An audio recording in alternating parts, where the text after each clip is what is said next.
Along historic Michigan Avenue, from the magnificent Mile to the south end of Grant Park, and through the canyon-like LaSalle Street, the boulevards of Chicago are a living museum of classic high-rise architecture, and home to some of the best examples of pre-war Depression-era skyscrapers that you can still find anywhere in the world today.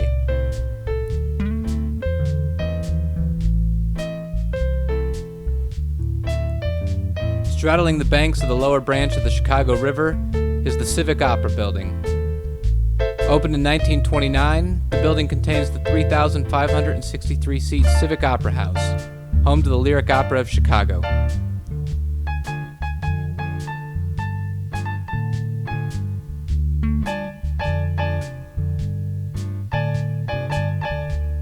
The Chicago Board of Trade building opened in 1930, and for 35 years was the tallest building in the city. The tower is topped with a statue of Ceres, the Roman goddess of agriculture, symbolizing Chicago's position at the center of the Midwest commodities markets.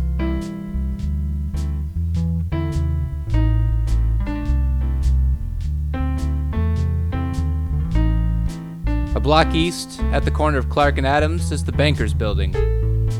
Completed in 1927, the building is known for its distinctive two-tone facade and is the tallest building in the city, clad entirely in brick.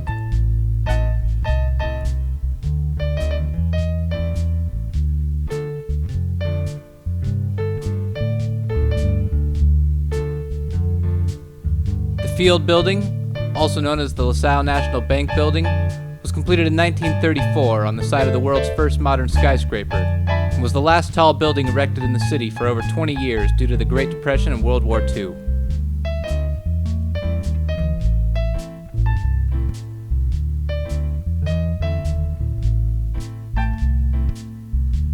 The Roanoke Building, at the corner of LaSalle and Madison, was built in 3 stages between 1913 and 1925.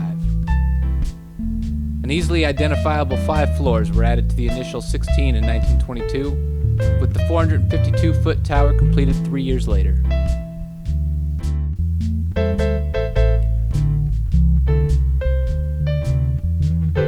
Directly across Madison Street is 1 North LaSalle. Completed in 1930, the Art Deco design contains 48 floors and stands at a height of 530 feet. Robert Cavillé, Sieur de LaSalle, is thought to have once camped at the very site of the building.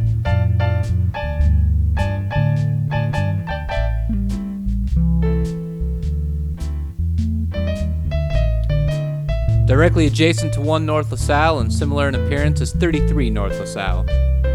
Standing slightly shorter at 479 feet, the building opened the same year as its neighbor, with which it shares its distinctive light brown limestone facade.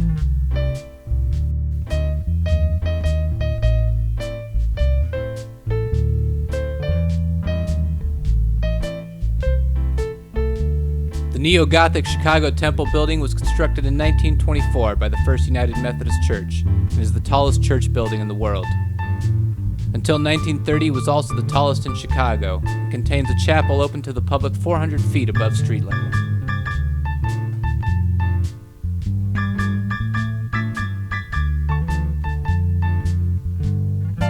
At the corner of Randolph and Wells is the Randolph Tower.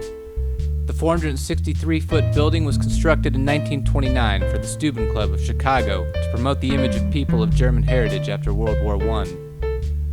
The building was almost demolished in 2001 due to difficulty maintaining the terracotta facade.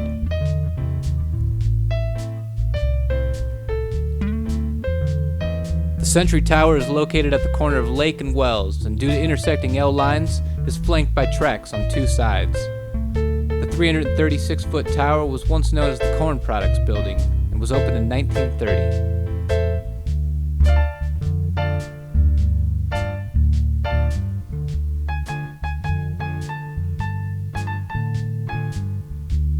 Where LaSalle Street runs into the Chicago River is the 512-foot LaSalle WACKER building. The building's construction began in 1928 and was completed in 1930, at which time the building's rooftop beacon could be seen as far away as 200 miles.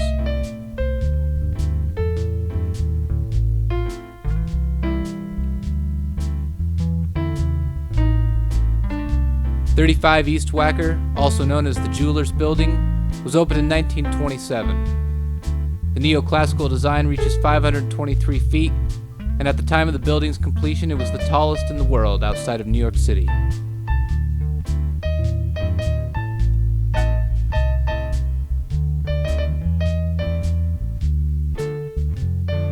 The 521-foot Mather Tower was built in 1928 for the Mather Stock Car Company, a manufacturer of livestock railroad cars. The building contains the smallest floors of any skyscraper in the city, of which it has 41.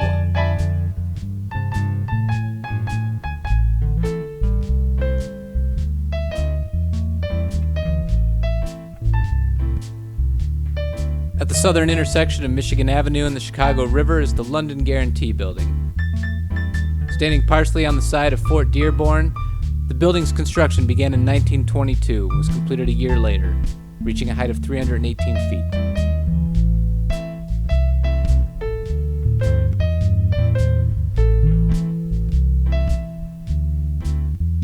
Just across the street is 333 North Michigan. Due to the slight turn in Michigan Avenue at the river, the 396-foot building can be seen directly in the middle of the road when looking south along the Magnificent Mile. The building's long, slender design is a tribute from the architect John Wellborn Root Jr. to a Chicago building designed by his father in the 1890s. The 503-foot Art Deco carbide and carbon building was opened in 1929 and is famous for its green terracotta facade and gold leaf accents, which legend has it was inspired by a champagne bottle. Today, the building is home to the Hard Rock Hotel and Cafe.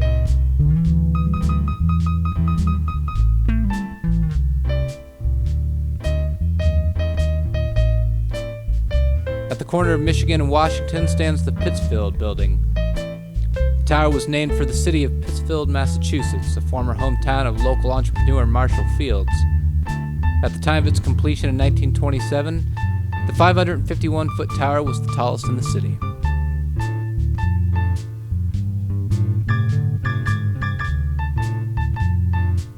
A block to the south stands the Willoughby Tower. Standing at 440 feet, the building contains 38 floors and was completed in 1929.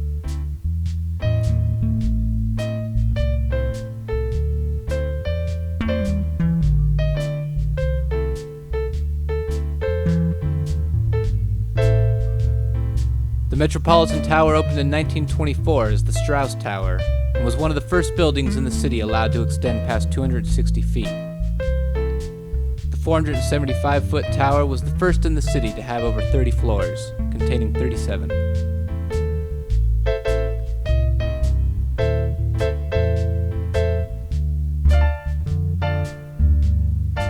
At the south end of Grant Park on Michigan Avenue is the Hilton Chicago. When the hotel opened in 1927, it was the largest in the world and has hosted every U.S. president since its completion.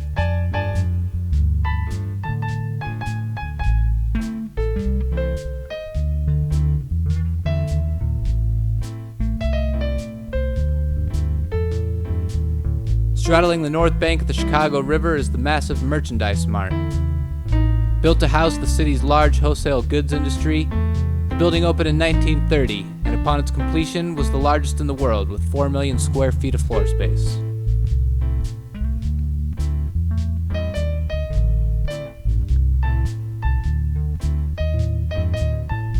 The Wrigley Building was constructed at the same time as the adjacent Michigan Avenue Bridge and was the first tall building north of the river.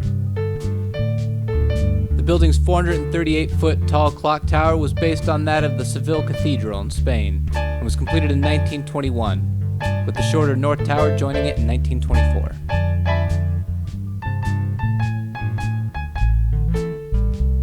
Across Michigan Avenue is the Neo-Gothic Tribune Tower. Constructed between 1923 and 1925 to house both the Tribune newspaper and the Tribune's broadcasting arm WGN, the building stands at a height of 463 feet. The tower's street-level facade contains 149 different rocks and bricks from famous sites around the world. 1 block north stands the 471-foot Hotel Intercontinental. Built between 1927 and 1929 for the Medina Athletic Club, the tower holds a time capsule placed in the cornerstone during construction, containing historical artifacts, including a copy of the Chicago Tribune announcing the building's construction.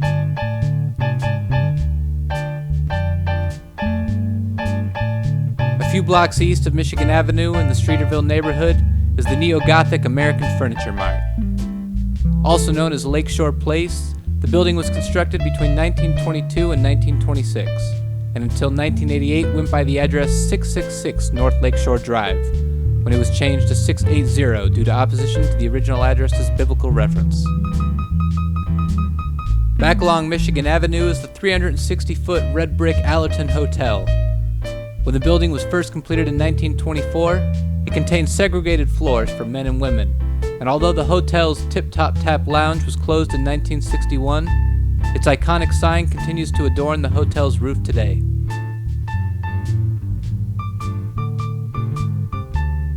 Near the northern end of the Magnificent Mile is the Art Deco Palm Olive Building. Opened in 1929, the building was for 34 years known as the Playboy Building and was the home of Playboy magazine. The building's light beacon was added in 1930, at which time it rotated a full 360 degrees, while today it only shines towards Lake Michigan due to the proximity of other buildings. At the northern tip of Michigan Avenue and overlooking Lakeshore Drive is the Drake Tower. Built in 1928, it was until 1964 the tallest all-residential building in the world, with 30 floors and a height of 347 feet.